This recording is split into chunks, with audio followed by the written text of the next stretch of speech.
UFC 292 from Boston is over. It's all done. And I'm still in shock.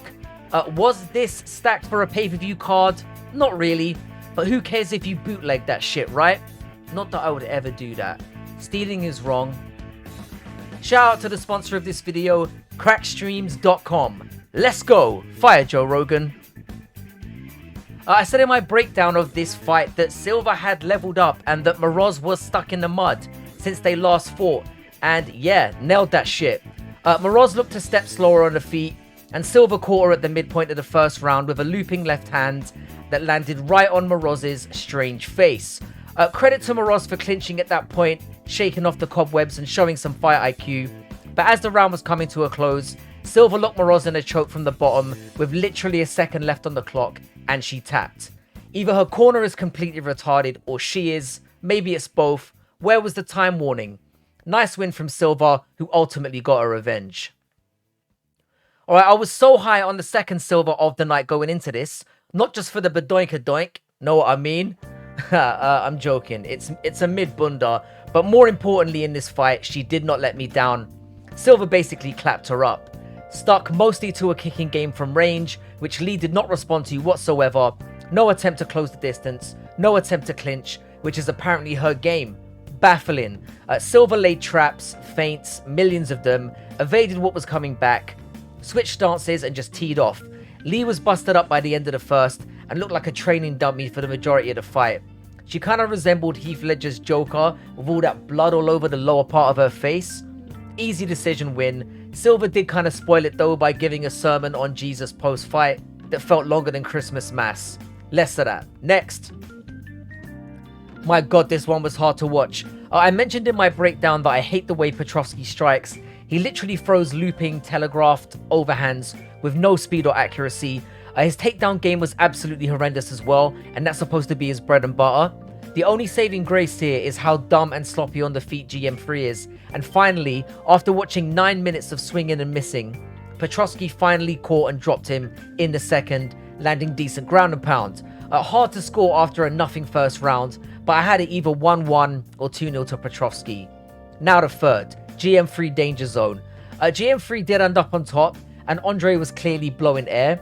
Petrovski then had time on top going for a silly gilly, but for me the majority of the damage was done by GM3, who laid it on with strikes at the end of the third. Petrovski did end a split decision, but I am never ever picking him again. He's garbage. Bo Nickel would kill that man, so expect to see that next.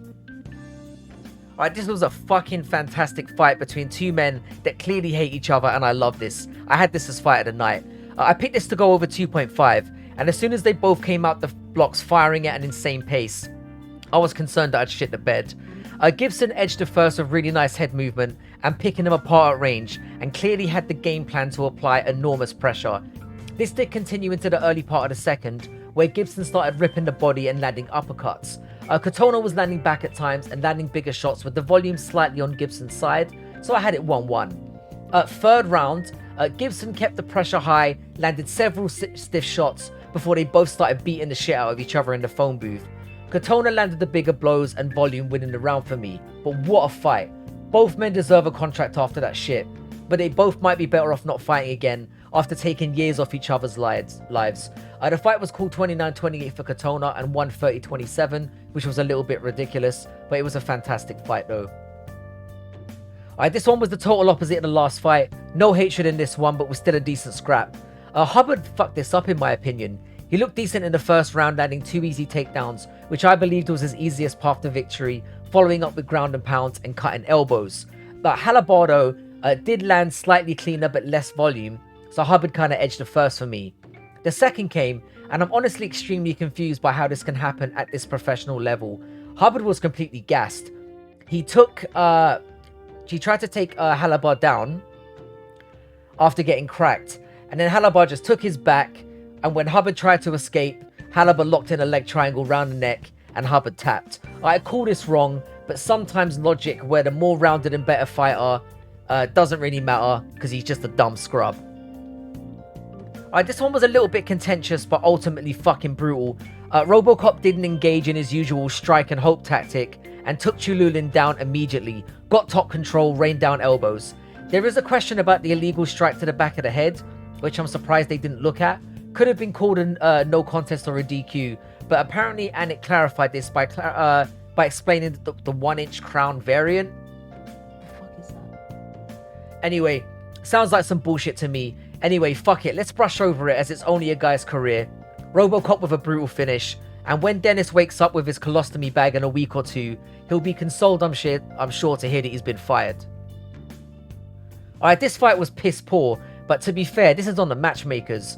You put in a guy that has shot legs and relies on wrestling against a dude in Tavarez with the best takedown defense in this horrible division.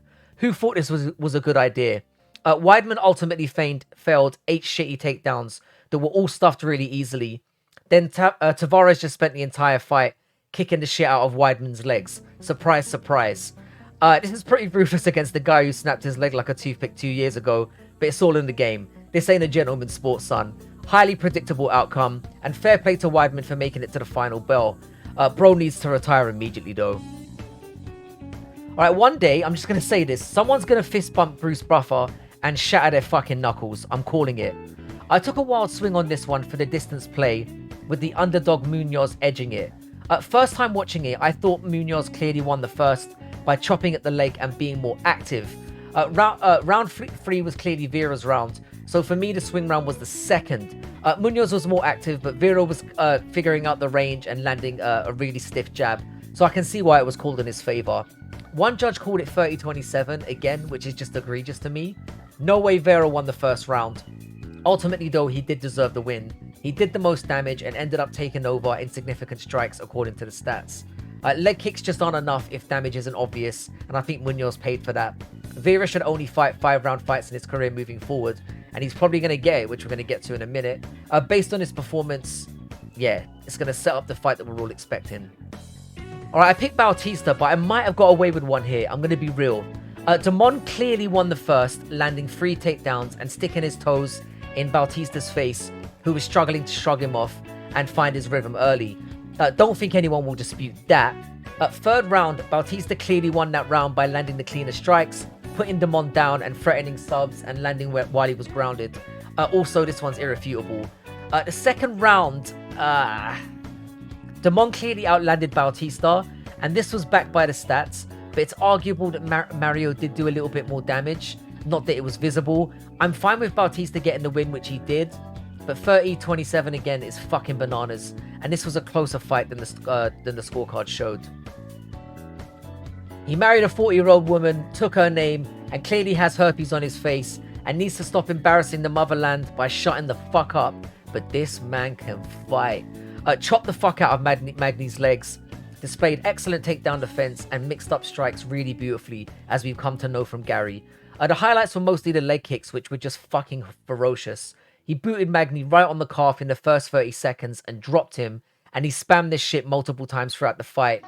The takedown defense was excellent, and while the commentary team were calling for a finish, I don't think it was needed here, and showed a smart and patient approach from a dude that's been clipped in previous fights. Domination with 2 30-24s, making it 3 10-8s, and rightfully so. I don't love the disrespect he showed flipping the bird and showing no humility in victory. Magny doesn't seem like the kind of cat that deserves that. Heel might work for Garry though, because his personality sucks. Alright, Weili beat the fuck out of her for 4 rounds and the piss out of her for 1. This was a thrashing, plain and simple. I could wax lyrical all day about how well-rounded Weili is, and how much she improves fight to fight, but honestly the most impressive thing for me is how she makes her opponents not want to use their own strengths. Lemos is an accomplished striker, but quickly realized that as soon as she overextended once, she was going to get dumped down and fucked on the ground. As dominant as this was for Weili, her jiu-jitsu though does really need work, and there were 1 or 2 moments where she could have been choked out as Lemos threw a Hail Mary in there. She had 18 minutes of control time and outlanded Lemos 300 strikes to 20. I don't think I really need to say more.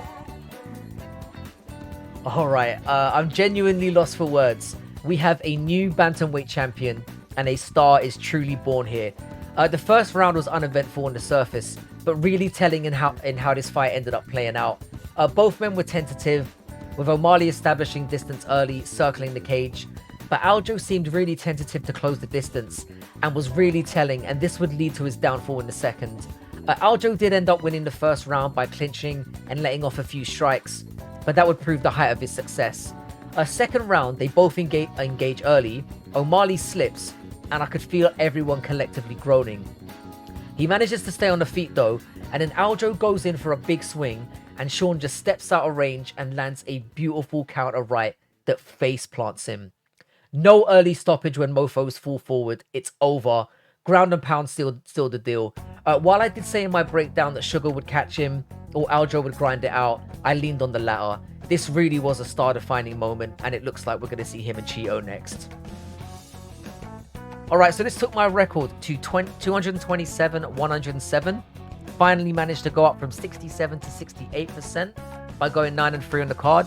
Next week we have the poor Korean zombie getting sacrificed. So yeah, I'm kind of looking forward to that. But yeah, I hope you enjoyed this card as much as I did. It ended up being a banger, and I'm looking forward to breaking down the next card on Tuesday. Have a great one.